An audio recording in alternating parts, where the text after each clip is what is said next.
Hey, it's a Deep Dives again. It's going to be episode 113, and the original plan was to go Blood, Sweat, and Tears Part 2. Just going to sidetrack from that just for today with a couple other things. We're going to talk a little bit more about Jude because we're now in Passover week, so I'm looking forward to it, episode 113.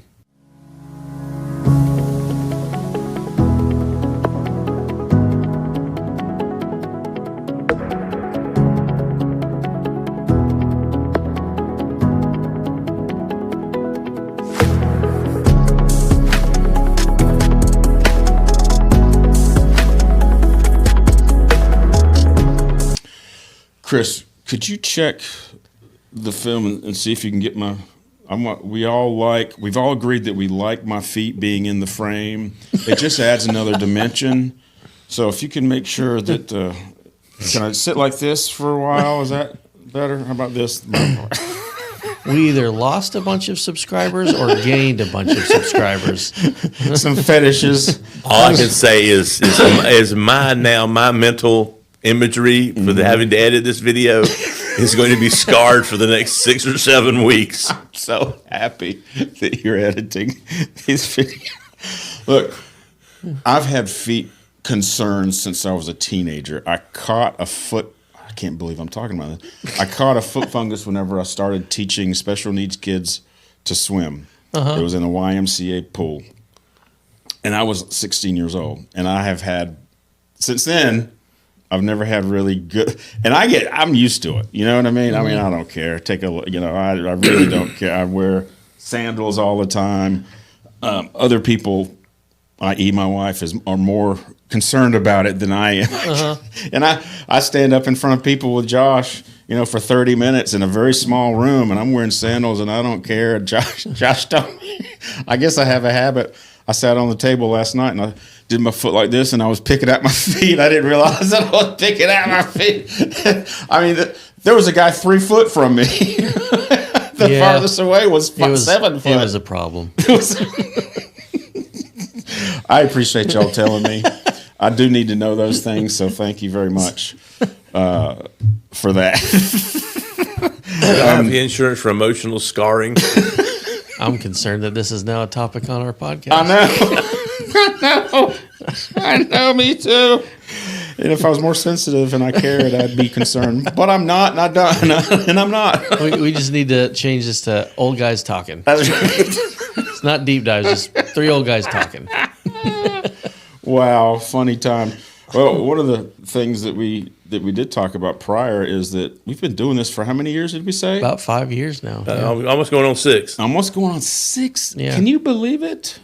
That's a long time. Right. We talked about the beginning of this year that only, I think, 5 to 10% of podcasts make it past 100. Mm-hmm. And we're at 113 right now. Yeah, in this version of it. In this version. We've made it past 100 a couple times. We've absolutely made it past 100 a couple of times.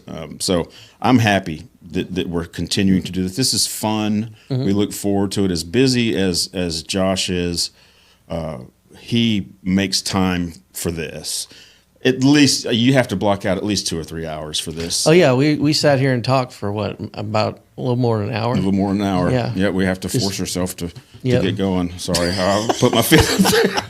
Sorry. Just aim the camera up. Just right have here. My head. But we're proud of that in a good way. Hopefully, the way I look at it is that we're bringing this format that includes worshiping our God, Jesus Christ. We're bringing that to people wherever and for as long as it's up. Yeah, and I think we're doing it in a kind of a unique way because like a lot of the stuff we talk about is like secular music. Yep. Mm-hmm. But we're doing it from. I hope this is what's coming through. Is we're doing it from a Christian perspective because like we're not just giving like this is my critique of this music group. It's looking at their music, the message of their music, their lives, and just kind of analyzing it from a Christian perspective. Right. Because I don't think a lot of people are really doing that. It's very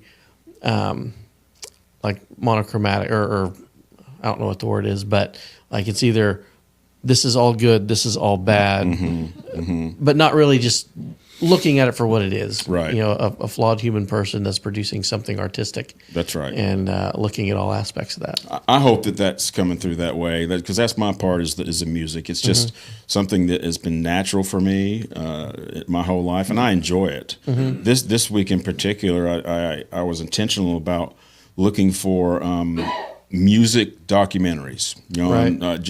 on my smart TV, music documentaries is what I put in the search window, and a lot of stuff came up. And what's exciting to me is that I'm looking at and hopefully bringing to you not just 70s music, which is my genre, but I saw, for example, I saw a short documentary this week, Chris, on the first lady that was a part of the Philharmonic, is that the right word? The Chicago or New York Philharmonic Orchestra. She was the first lady, and she was a bass player. She called it a double bass. The biggest instrument I think that's made that can be carried around. Yeah. She plays it. It's one of those that you play like this, you know, and with a string too. You can pluck it, but she was playing it in a string. So she was the first lady ever to be accepted into New York Philharmonic, and she just retired. This video was about her retirement. And she was talking about, this is just a preview of it, she was talking about the basses that she has acquired during her time with the New York Philharmonic. And she was giving them away. And one of them was a bass she was giving to one of her ex-students, particularly because he plays the way this bass needs to be played in order for it to stay relevant. In other words, if it just sits on the corner, it sits in its place and isn't played, the wood will degrade, Right. and it will go bad. She said, not only does somebody have to play it in a certain way to have it vibrate, or not only does somebody have to play it, but you have to play it in a real aggressive way because of all the wood has to be vibrating. I thought, I never even thought of that. Yeah. Never even thought of it, and I'm so blessed to be able to, I think, to be interested in that type of thing, and for that little bit of information, I get excited about that. You know, Yeah. that's. Did you ever would that make sense to you? Or, 100, yeah, absolutely. have you ever thought of it that way? Okay, Yep. good. Maybe the engineering mind thinks of those things. No, it absolutely is. One of my obsessions with pretty much everything is the physics behind it. Right. And acoustics is that branch of physics that deals with not just sound waves, but how sound waves interact with materials and geometries and that kind of stuff. And there's a tremendous amount of science. Well, it's weird because, like, it's not just that there's a tremendous amount of science and math that goes into how an instrument is operated, reacts to the to the vibrations that are induced on the strings, all that kind of stuff. But it's such complicated. It's a weird paradox because it's such complicated mathematics that you could really only do it intuitively, which doesn't really make sense. But like the really good luthiers and the people that make these different instruments, they're not doing math in their head. They're when they go and pick out the wood for it, they pick up a slab of wood. They match they look at the grain pattern. They see if you can cut it in half and make a nice reflected grain pattern on the back. But then they pick it up and they'll tap on it next to their ear. And the way that just that random board reacts to them tapping it with their finger, they intuit So cool. something about the nature of that material that says this is going to make a really good sounding instrument. And then they do that, and they're shaping the contours of the instrument and hand making the joints of it and all this stuff. And periodically throughout that, they're still tapping on it. And listening to the response to that tap, to where when they eventually string it up like a guitar, they string it up and they play it, and it's beautiful. And all of that stuff is so deeply rooted not just in mathematics, but in the way our brains respond to that, that impulse. That it's something that can't be solved even by a supercomputer, but our human brains have the ability to intuit it and get it right. And that's something that's way fascinating to me. It's fascinating even to the layperson. For example, in this documentary, Chris, the lady, and I'll talk more deeply about this and give her name and all this, but the lady, part of the documentary, went into a store that sold basses, and she was there specifically to look at and to pluck and to play a bass that she played like 15 years ago. And this bass is so popular that it has a name. Yeah. Within that community, this bass is famous. It's a physical thing. Right. But she plucked it a couple times and she said, "Oh, that sound, I miss that sound so much." To most people, there was 20 other basses sitting right next to that one that would sound the same thing.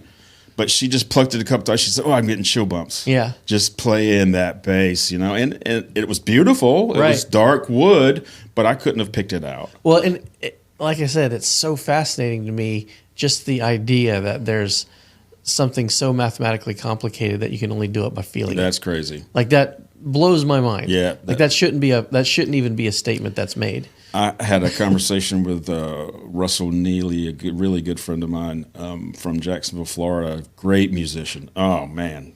Great musician. Guitar player, singer.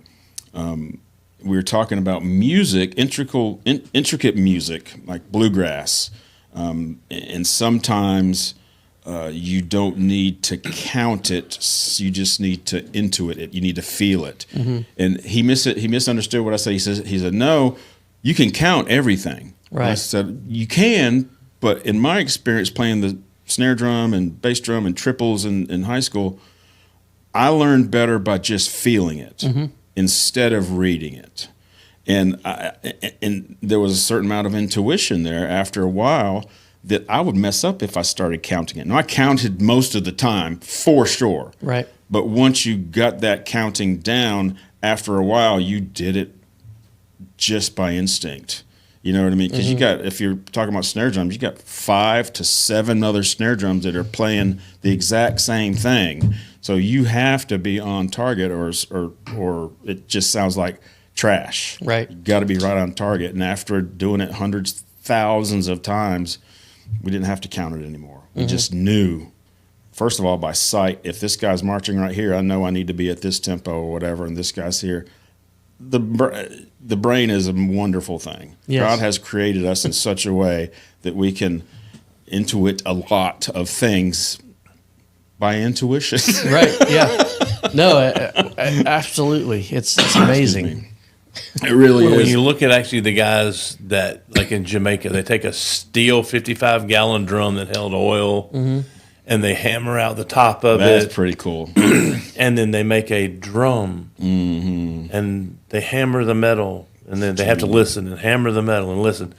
And that whole little ring has all those different Yeah. sounds in it. Unique sound. And it's not done by a machine. It's done by that guy going tap tap tap tap tap, tap tap tap tap. And then they get to where that it's a unique sound of its own. Beautiful, it really is. You said, did you have a relative that made guitars? Yes, I had an uncle. He made guitars for a hobby. For a hobby, what a but, great I mean, hobby. but he would sell them. But these guitars were people like Gibson and other people wanted him to work for them. But I've seen him. He would take weeks to months to build a guitar, forming the wood, cutting it, inlaying all the stuff, and he would sit and go, and if it did not have a perfect sound, he smashed it. I mean, he would take months, but that was not perfect, and it got smashed. So that tells me he went from step to step doing what you were talking about, Josh, tapping, listening, and putting all this wood together.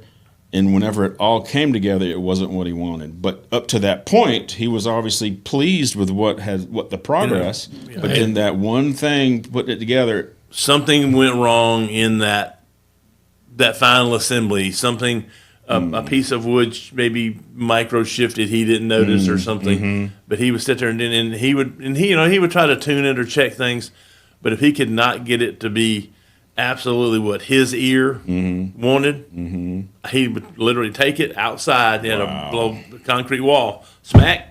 And break it, and all of that hardware and all got thrown in the garbage. Wow, brass fittings, everything. Wow. Well, music is something that's. We talked last week about how it's a universal language, and I want to talk about that next week. But I wanted to share a couple of experiences I had. One of them I talked about last night, but one of them I believe. Whenever we're talking about what this podcast is about, I like to bring what I believe God is bringing into my life sometime, and sometimes very unexpectedly. So one experience this week I was picking up my meals from Clean Eats. That's how I eat. I go to Clean Eats, pick it up, go home, warm them up, eat. That's all I can do. That's all I can do. If it has something to do with more than 2 steps, you lost me. I don't know. I just, 3 minutes, good to go.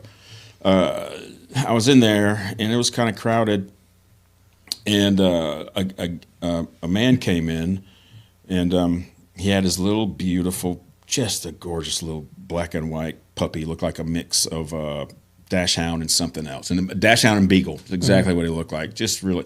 I said, "Is your dog pettable?" He said, "Yeah, he's friendly." So I get down and I started petting him, and I stood back up, and he said, "Do y'all have any water?"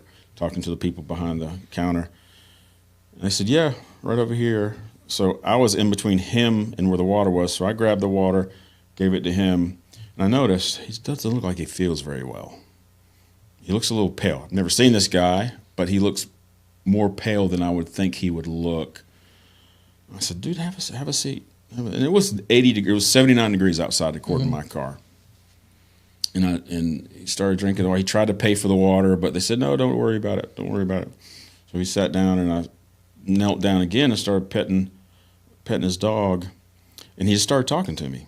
He said, "Man, I was outside, and he said, I felt the life leaving me." Yeah, he says, "I've only felt like this one other time." I could tell he was really concerned, and he wasn't all the way out of the physical stress he was going through. So I was just kind of watching. I thought he was going to pass out. But he just started talking to me. And I thought, Destry, you don't pick up, this isn't safe. Because I was thinking maybe I can just give him a ride to where he was walking, because he was walking. Destry, you don't. Here's the thing, though. I've made it a policy not to give money to people on the street that's holding a cardboard sign. I just made that. It's right for me. And I certainly, do I even have to tell y'all that, I don't pick up hitchhikers? Right. That's just a policy that I think everybody has by default these days, right? If I see somebody who looks like Chris, I ain't picking that guy up. What are the odds of 2 serial killers being in the car at the same time? I know one of them's already here, so chances are there's not enough. Anyway, but I started feeling this tug on my heart. Give this guy a ride. And I thought, no. Here's the kicker. I didn't tell you. He came in walking his dog, and he was pushing a baby carriage. He had a 2-month-old baby with him. A 2-month-old baby. God told me, Destry, come on. You think this is you need to give this guy a ride. And I said, "Do you want a ride?" He says, "Man, if you don't mind." Yeah, absolutely. So we got to know each other from where I took him to where I met him to where I took him. By the way, he said it's not too far down. It was about 3 miles. In 80-degree weather. He had already made it not even a half a mile. But to continue on, I can't see. Can you see it? At 80 degrees, pushing your 2-month-old baby, walking your dog on the side of the road on West Pensacola. I just couldn't see. He says, "Man, I've made this walk more than a dozen times."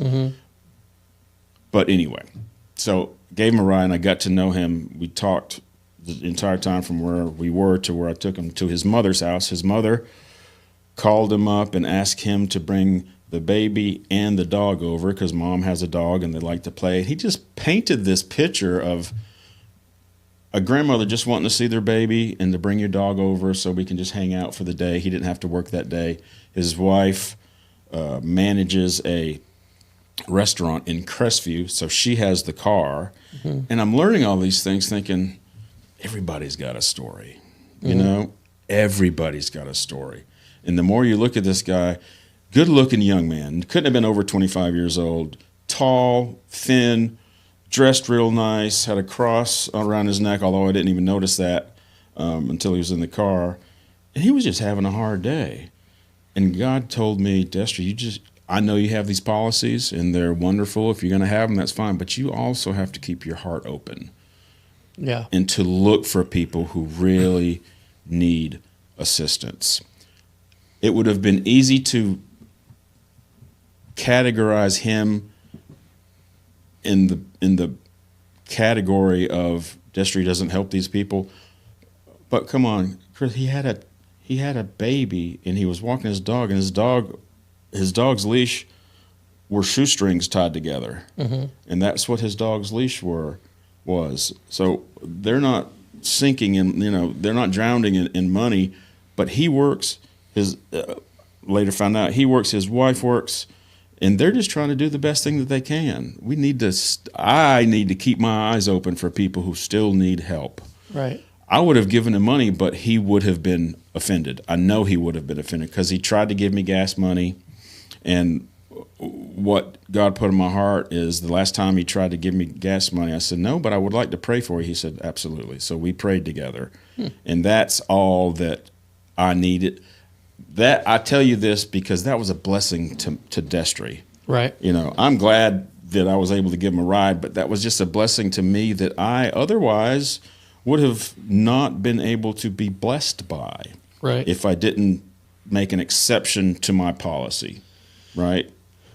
If he didn't have the baby, I still would have asked him because he had he had that cute little dog. You know what I mean? But anyway, I just want to say to the people, our listeners and all, and viewers, to have those policies, but stay safe. But sometimes it's going to be obvious that God's going to tap you on the shoulder and go, you need to do this, and just be open to that. You agree with that? Oh, yeah, absolutely. Yeah. So the other story is this. This is what I talked about last night in Gun Club. I'm a photographer for West Florida baseball, high school baseball. And I've gotten to really be fond of these kids. By the way, this last 2-3 weeks, this whole season, I've physically been infiltrated to where they are in the dugouts, where they're practicing before games and everything. I walk around. I'm allowed to walk around and kind of get in their way in order to take photos. And what I didn't realize is, man, these kids are huge. I didn't realize because I kind of kept my distance, the first year. Right. I'm sitting there talking to a senior. I'm literally looking up at this guy going, my God, I didn't. And I'm looking, Chris, how it is. You're looking through a viewfinder. It's hard to tell, how big people are when they're all big. Mm-hmm. I swear all these kids are over 6 foot tall. Anybody who's not stands out. You know what I mean? Right. One of the best players is on first base, and he is probably my size, and he looks short.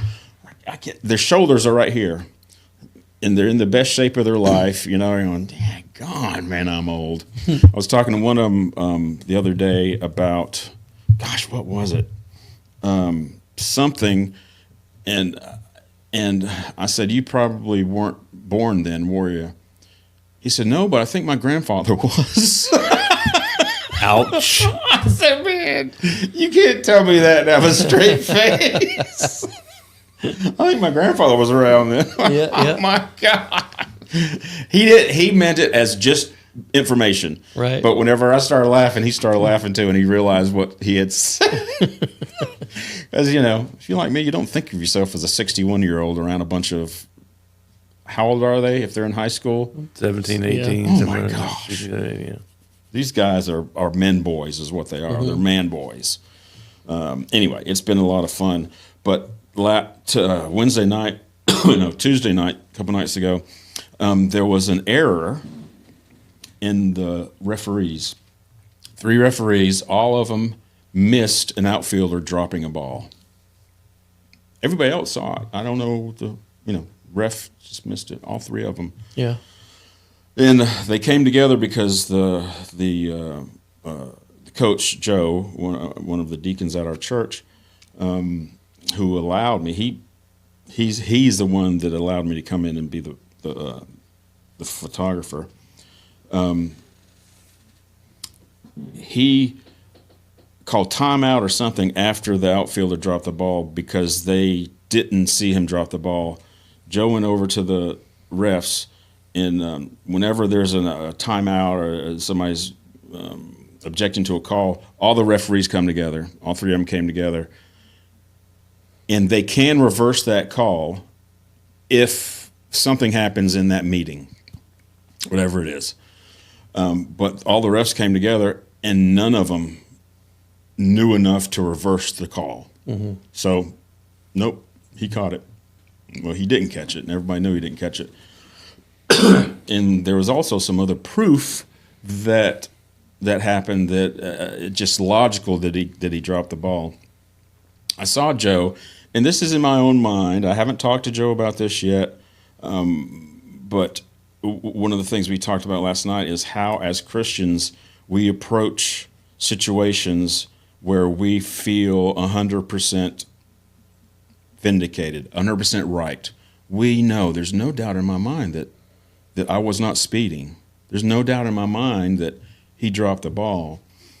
What I saw was Joe approached the referees, and rightfully so, he was really upset. He's a very mild-mannered guy. He was really upset, and I heard him from 50, 100 feet away talking to the referees about the bad call. And he was losing. He was getting out of hand. He was, and I saw him gather himself and then just kind of walk away. He still wasn't happy, but he gathered himself and walked away. And I thought, I know who Joe is. I know he's a sold-out Christian. I wonder if he realized the impression he was given and then just backed away, because it's not going to change. Mm-hmm. It's not going to change. They already met. The referees already met. It's not going to change. If it didn't change after that, it's not going to change. So I started thinking about how that, was it his Christianity? Was it his belief? And even if it wasn't, it looked like it was. Mm-hmm. And how Destry specifically represents himself whenever he feels vindicated. I went to Publix one time, and Don and I had called in sandwiches. 2 hours later, I went. No, that's not true. So they give you a time when it's going to be ready. This was an hour after it was supposed to be ready, and I went in, and the sandwiches were not where they're supposed to be. And I started talking to people, and one of the workers said, "But we've been busy." And I said, what does that have to do with me? You've been busy. This is an hour after it's supposed to be ready. All she kept saying was, "But we've been busy." Like, that's the answer. We've been busy. Okay, that's the answer. But you haven't even started making them. There wasn't "I'm sorry, Mr. LeBrun, let me do this, let me do this." It was, "But we've been busy." Right. And I got to the point where she never said anything else. And I was standing there going, what am I living in here? What's happening? Nobody's even trying to help. So I don't remember how I reacted, but I know I wasn't happy. But I want us to think about how, whenever we're in a situation like that, how we handle ourselves. Mm-hmm. Do we do something that's going to mess up our testimony? Even though 100% you're right. What's more important? Yeah. Does that make sense? Yeah, and one of the things that immediately comes to mind is that verse in I think it's Philippians about the fruits of the Spirit. Mm-hmm. One of them being long suffering. Mm-hmm. And define long. Define long. Longer than you want it to be. Okay, that's good. Longer than you feel like it should be. But it's that idea of having having patience, like in spite of the fact that you're experiencing troubles, especially if those troubles have been caused by someone else, having patience in that situation, being long suffering, and the ability of someone to recognize the situation that they're in and the potential for themselves to get really angry about it in a way that harms either their testimony or makes the situation worse. And then in that realization, like stopping themselves so that they can collect themselves and allow cooler heads to prevail. That's a very difficult thing to do, because in the situation, like you're saying, I know I'm right. Yeah. I know I can, like, in my own mind, I can justify my reaction here. Like, my anger is justified because of, fill in the blank. Oftentimes that is used as a tool to get us to harm our testimony, because even if you are in the right, what is the other person perceiving from that? What are the people around the situation? The average person walking through Publix and witnessing you ripping someone very rightfully a new one. Right. They don't know the details. They just see, oh, this church dude is ripping into this, little deli guy. Yeah, and there was a time at my church where I was I was in front of a lot of people. Right. So I really have to. At that time, I was in front of a lot of people. So I really have to be careful. And that's very wise, Josh. I remember there's this guy that used to come when I was in college the first time.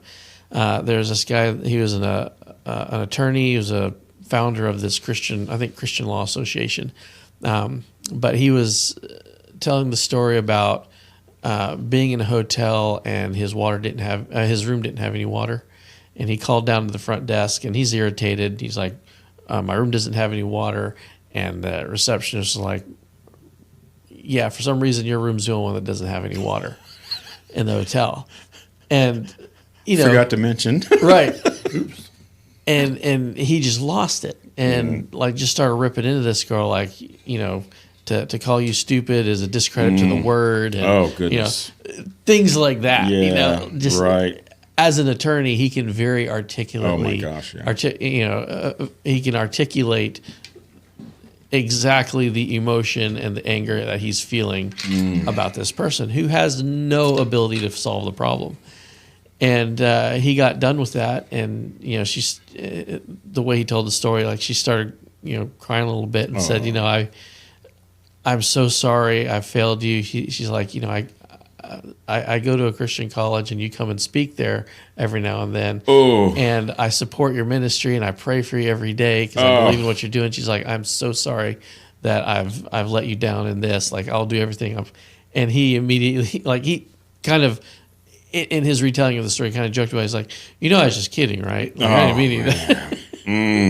But what a lesson. He physically went down there and just as humble as he could apologized to her and said, I messed up. I made God sad. I broke God's heart. I did, all this. And just like this guy who is internationally known as being like a strong Christian leader in a field that is known for not being very Christian, just like messed up with this small person.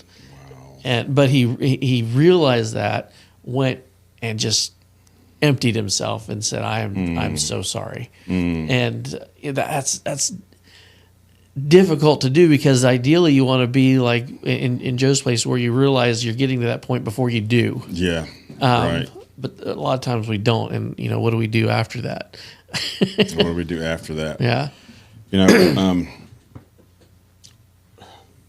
I watched Joe after that. And like any game, because we're in a game, they were all huddled up after the referees and the coaches and everything. They were all laughing and shaking hands and all that. You know what I mean? So that happened.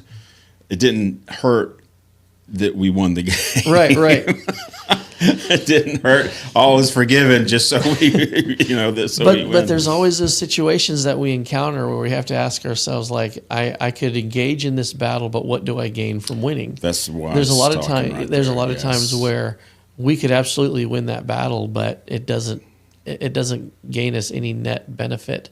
In fact, it probably does some damage, right? Because of who you ripped apart in winning that battle, even if you're justified. And we talked about this last night. Like, I have this rule where, when I'm, especially in business, if I'm angry because I feel like I've been slighted or something, I'll write the email, but I don't send it till the next day. And 99 times out of 100, I don't send that email the next day. Right. Or if I do, it's heavily edited and dialed back. Yes. Because I'm no longer writing it in the emotion of the moment. Smart. Because the emotion of the moment is where we always lose control. Yeah, that's smart. And I'm not 100% successful in that, obviously, because I'm human. But that's the goal. Is those two questions is like, do I gain anything by winning this? And in the moment, write the email, but don't send it. So I automatically think, if you're in Joe's situation or a situation like that, you can't wait. Right. You've got to. Yeah. So how it's a lot more difficult. How do you mitigate that? How do you do the waiting in a situation that requires immediate response? And my first thought is if you go into any situation thinking I may have to use this tool, maybe that's what we do. Yeah. If we go into a situation thinking, well, sometimes the waiting is only a couple seconds. Yeah, right. It's stop, collect yourself, have a quick little conversation with God. Right. Like, God, I'm going into this situation. I'm going to, I'm the probability is that I'm going to fail. I need your help. Right. Going in there at least partially armed with some type of conversation with God going into it. But another thing, we talk about this a lot in our gun stuff, is like, if you're ever in an emergency where you have to use your firearm, you rise to the lowest level of training. That's right. Right? And that's true in our Christian life. Like, if you're already making a habit of not interacting with God or with His Word or whatever. In the small stuff, right? Perhaps. In the small stuff. Then when that situation comes about, you have a higher probability of failure because you don't have that solid foundation already established, Right. And so you're going to rise to your lowest level of training. That's good. I'll end with this, Josh and Chris. As a photographer, I am in the dugout of West Florida. But depending on what's going on in the field, I will go all the way to the other side of the bleachers and stand in the fence, but just outside of the dugout of the opposing team. And this is the culture that Joe has created, that he has created in West Florida. I get used to being around these kids at West Florida. And it's an environment that a kid can be in. As a matter of fact, the other night, Joe had his youngest child in the dugout because there was an overlap of when Bonnie, his wife, could get him and she be available. So the youngest kid had to go with Joe, sat in the dugout, and then Bonnie came later and picked him up. Does that make sense? Okay. And there's no issue there. None. Right? So I go over to the opposing team, and I'm taking pictures. I'm hearing F, GD, just all kinds of stuff flying. Not just from players that are away from the dugout. This is around the coaches. This is around the adults. And I thought, what a total different environment. And for somebody like Joe to create that environment, because it comes down from the top, for him to create that environment, and for him to handle that situation like he wanted to, I'm sure he would say he lost his cool, but in baseball, you want your players to see the coach standing up for them. Right. You know what I mean? But you don't want for them to see you lose control, right? Because they demand excellence from their players. If somebody comes in and throws the bat down or something, I saw one of the coaches say the other day, pick that one up and pick all the other ones up. Don't come in here acting like a fool. I know you're upset because you didn't get the run or whatever, but you do it now. That I want my kid to play for these coaches. Right. Now, I wouldn't bring Joe's little boy over there in that other dugout. That's a bad environment. Yeah. Being this close to each other, one dugout here, one on the adjacent side, and being totally different. That struck me as being very thankful that I'm around these kids and what he has created there with all the parents and all the other coaches is exceptional. And I don't know, I guess it's exceptional. I've never been around other teams except for the opponents that are there. Yeah. And these opponents and I've heard other things. And listen, I've heard some of the West Florida guys say a word and then they go, oh. But the point is they went, oh. Right. That's not the culture here. We don't say those things here. And no coach saw him. But the point is that he said, oh, and he looked around for one of the coaches because he was going to be in some type of trouble, and the other team's saying F, F, F, F right beside a coach. It's just really strange how the difference is. Anyway, so those are two experiences, and we'll talk about blood, sweat, and tears next week. Here's the reason that I can't really talk about that today. I've had a couple episodes of Meniere's or what is that other, the migraine, vestibular migraine thing. Yeah. I was sitting watching TV the other day, Chris. It was really strange. Sitting watching TV, and I felt like my body just went like this, but I hadn't moved. Yeah. I'm sitting there. It was the weirdest experience, and I felt like I was over here. But I looked down and my body hadn't moved. That's a weird thing. That's a weird thing happened.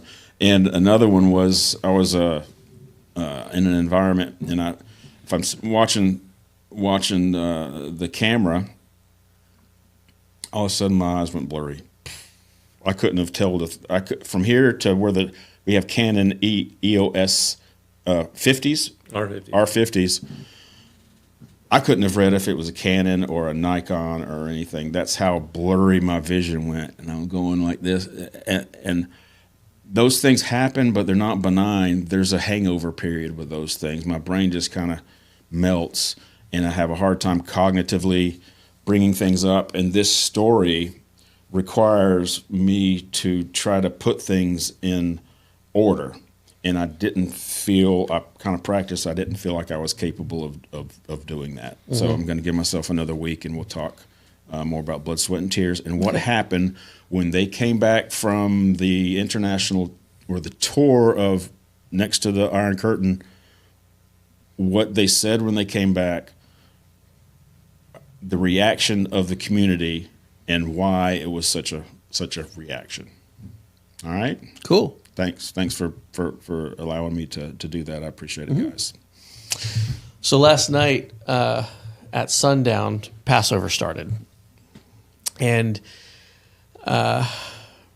also this coming Sunday is Easter Sunday. And, church we go to is a huge to-do on Easter. We rent out the local baseball stadium. All the production moves out there, and it's sunrise service on Easter morning. Then they come back and do a regular service, I think at 10 o'clock or something on the main campus. And so everybody's looking towards Easter, and tomorrow's Good Friday. And we get about 6,000 people downtown. Yes, yeah, it's a huge deal, and but something we often forget as Christians is there's an underlying tradition beneath this that's dealt with quite extensively in the Old and the New Testament. Last night going through another part of Jude, which we're almost getting to the end of it, he makes this Jude makes a statement. So the whole book is about there's corruption that's seeping into the churches, where people who are in the church are corrupting the gospel, changing into something that's the word that's used in the King James is lasciviousness. It's basically changing into something that's just of the flesh, kind of like I know God will forgive me, so I'm just going to do whatever. I'm just going to live my life the way I want to, and operate under that assumption that forgiveness is perpetual, that kind of stuff. And that's dealt with several times in the New Testament. But that kind of idea coming in, being or taking root in the church, Jude challenges us. He said we need to contend for the faith. We need to root that false doctrine out, eliminate it, because there's a long history of that happening, and it always results in some pretty harsh judgment, from God trying to keep His church pure. And so it's better that we identify that, root that problem out ourselves, rather than face the consequence of not doing that. And we go through all these examples like Korah from the book of Numbers, or Cain from the book of Genesis, Balaam from, I think, book of Numbers as well, and some other places. And, all of these different examples of where this happened, and then what the consequence was for not rooting that problem out. Well, anyway, contend for the faith. He says, build yourself up in Christ, keeping yourself in the love of God. And we talked about that last week. What that or what form that takes in each of our lives, whether it's having private time of devotions, or listening to Bible studies while you're in the car, streaming on Spotify or YouTube or something like that, or any number of ways. There's a whole number of ways that you can engage with God on a daily basis and keep your mind oriented towards things that are of God, so that when you encounter situations like Joe did, you rise to a level of training that helps you successfully navigate that moment. Right. So he makes this statement in Jude about how some are saved through compassion, some are saved from this through fear. And so we went through a couple examples of that, of how, like, for instance, Thomas, when he doubted Jesus didn't come in and rip him a new one and say, how dare you doubt me, all this stuff. In compassion, he met Thomas where he was and said, okay, you need to see this physical evidence. Now, obviously, blessed are those who believe without needing to see, but I'm still going to let you see. I'm still going to let you experience this. And we see the legacy of Thomas, not in the New Testament, but in church history outside of the Bible. He was very instrumental in spreading the gospel into the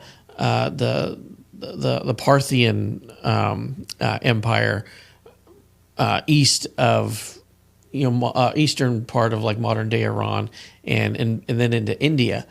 A huge swath of these two continents was influenced by Christianity directly because of Thomas's legacy, which may not have happened, had that encounter not went the way it did.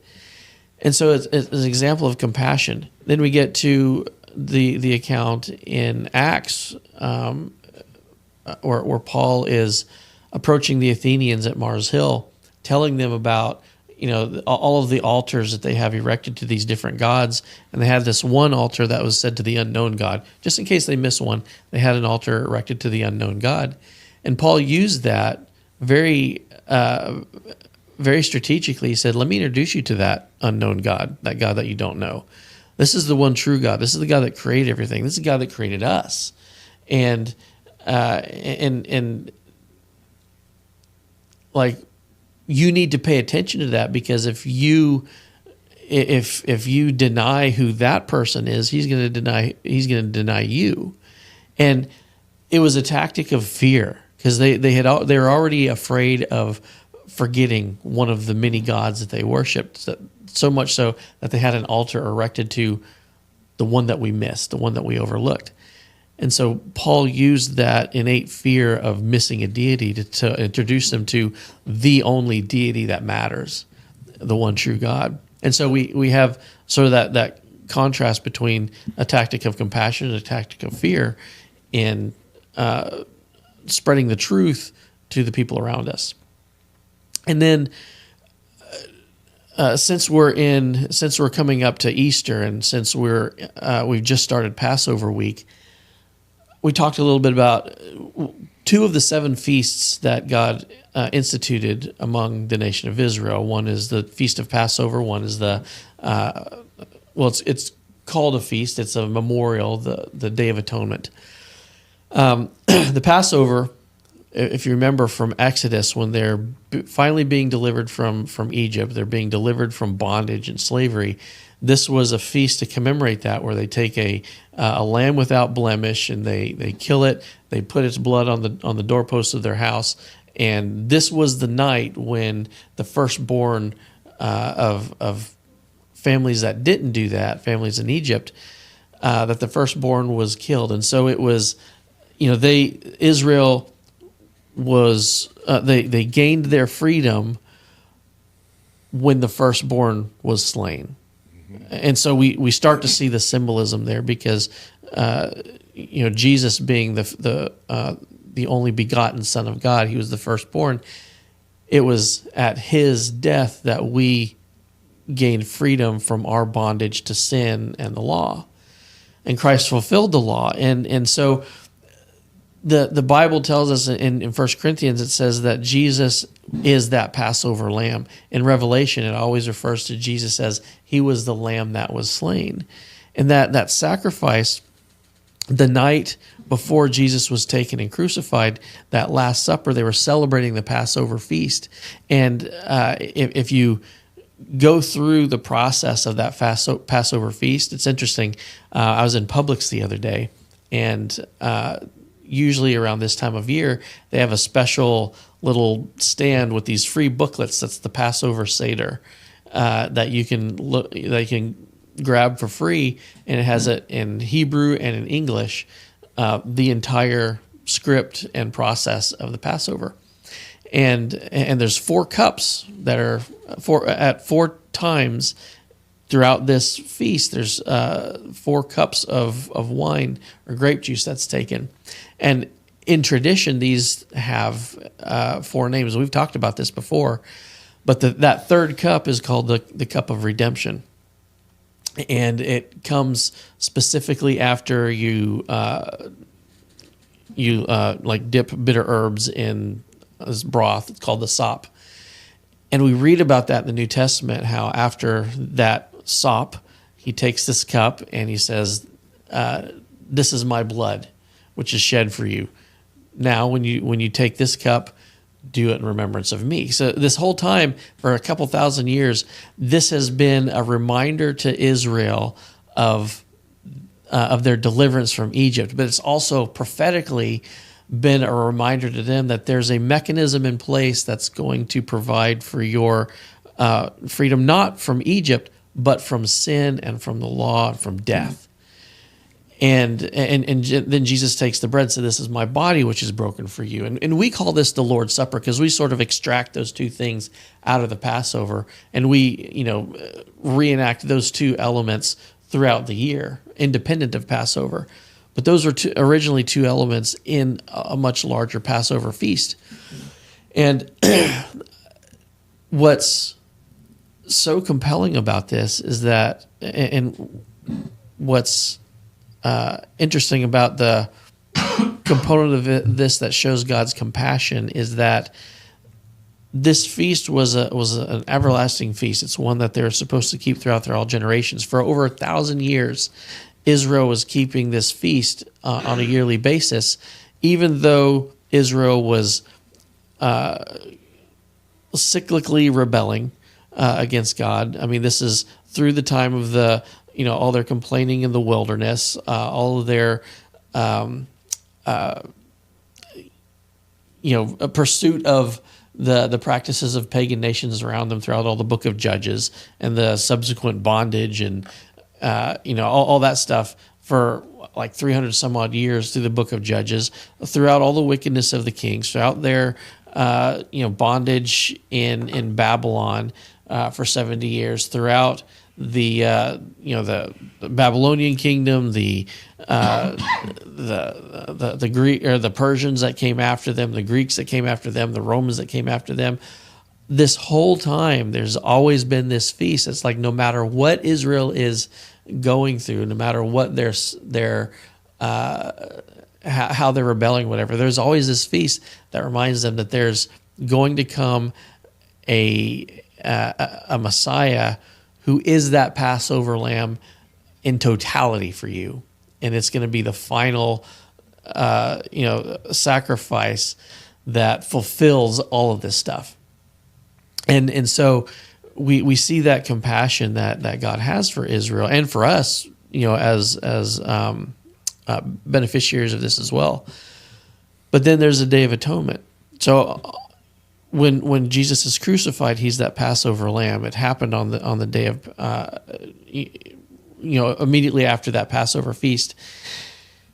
But then you have Yom Kippur, the Day of Atonement, where God instructs Israel.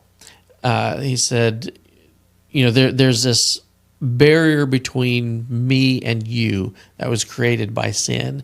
And this barrier is represented physically by this physical barrier between the most holy place of the temple or the tabernacle and the rest of the world. This huge veil has, cherubim embroidered in it, reminding them of the entrance to the Garden of Eden that mankind was not allowed to go through again once their sin separated from God. Like there's a separation caused by sin that keeps you from being in the presence of that which is perfect and holy. However, once a year, Israel was instructed, your high priest is going to come into my presence one time every year and atone for the sins of Israel. But there's a problem because that high priest is a human being who has sin, and sin can't enter into my presence. And so there are two sacrifices that had to happen. The high priest had to offer a sacrifice for himself to atone for his own sins so that he could then be considered sinless when he went into God's presence and atoned for the sins of Israel. And so that sacrifice that happened on behalf of Israel, it took the form of two goats. One was a goat that was killed, and its blood was sprinkled on different parts of the mercy seat and things like that. And then there is another goat that was called the scapegoat. The high priest would lay his hands on the scapegoat. All of the sins of Israel would be attributed or put upon this goat, and they would drive that goat out from the camp, send them off into the wilderness where things go to die. This is like the place of death, and that's where they sent this scapegoat. And so this was also something they did yearly, and God said, afflict yourself during this time. In other words, like remind yourself that you are worthy of judgment. I'm justified in cutting you off because of your sin. Like this is the fear component. Some save with compassion, some save with fear. Passover was that compassion part. Atonement was that fear part. Like realize the state that you're in and what has to be done to counter that. And so we get to Jesus. He's being, he's the Passover lamb at the crucifixion, but then our sin is laid on him. He is that scapegoat as well because our sin is laid on him, and he goes to the place of death and atones for and takes our punishment for us. He's driven away into the quote unquote wilderness, the place where death is. And he's also that goat that's sacrificed so that by the shedding of his blood, there's remission of sins. So he's both of those. But then we celebrate his resurrection, and immediately after, and the reason he was resurrected is because he had no sin. The wages of sin is death, but if you don't have any sin, you don't have to die. That's why he didn't have to provide his own sacrifice to atone for his own sins before he atoned for ours, because he didn't have any sins. He's our high priest now, our sinless representative that goes before the throne of God and intercedes for us. He's paid the punishment. And so we get to the resurrection, we get to the ascension. And what does he do? This Messiah who took the punishment for our sins, who died, was buried, rose again, is now our high priest. He ascends before the throne of God to intercede for us. He's our high priest that's now going into the actual holy place, into the presence of God himself, and interceding for us. And so when we go into Easter, it's more than just a Sunday where we get up early and celebrate the resurrection. We're actually celebrating his death as commemorated by the Passover, the fact that he died for us and took upon himself our sins, just like that the atonement sacrifice. But then after that, as our high priest, he appeared before the throne of God and interceded for us as that perfect high priest who sacrificed himself and took upon himself our sins. Like he fulfilled all of those components of all of those different feasts. And I think once we realize that, this whole time of year becomes a lot more real, a lot more important to us. And it's interesting because like those feasts that God instituted in Israel, there's 7 of them. The first 4 have to do with his first coming. The rest of them have to do with his second coming, and they're distributed along the Jewish year, with the Passover being the first feast. So anyway, I think that's super interesting, and I think that's like really important that we realize the history and the tradition that is embedded in what we as modern Christians call Easter. It's an ancient tradition. Josh, you're good at teaching us, and I appreciate you teaching us not only genealogy, but the history and the context of Scripture. And if we know those, it does make the traditions that we celebrate more meaningful. Like, most people, we celebrate Easter. Easter's fun. Easter's one of my favorite. Easter and Thanksgiving. Right. No gifts exchanges, you know what I mean? No, right. Not necessarily visiting from family and all that stuff. It's stuff where you get up and you if you know what it's about, if you're a Christian, and if you really are feeling close to God, it's a day that has a total different feel than any other day. I've always gone into Sunday morning at the stadium, I don't know, just feeling very uplifted. We've had a lot of good luck. We've had some bad luck with the weather, but mostly good luck where it's crisp. You know what I mean? You walk in feeling a little bit taller, feeling good, maybe with a light jacket, whatever. So that environment is pleasing. It's a beautiful stadium. Right. It's very easy to get into, easy to get out of. So all that ergonomically is really good. But we get the good music, from our church, as they always bring it, and then the word, from Pastor Godfrey, and I've always enjoyed that day. Ironically enough, I had an episode in the middle of it last year. Yes, I remember you telling me about that. Talking about just ruining the day, man. Good gracious! I remember looking where I was. I had the episode. I was looking 500 feet away. Well, there's my camera bag way over there, and there's thousands of people in between me. Yeah. How am I going to navigate this? But other than that, it's a great day, and we hope wherever you are celebrating that you'll get that sensation also. Either maybe it can be a resurrection of your faith and getting closer to God, or you can be saved on that day. What a great day to be saved, on Easter Sunday. But Chris, anything you want to add? I'm good. Good to go. All right.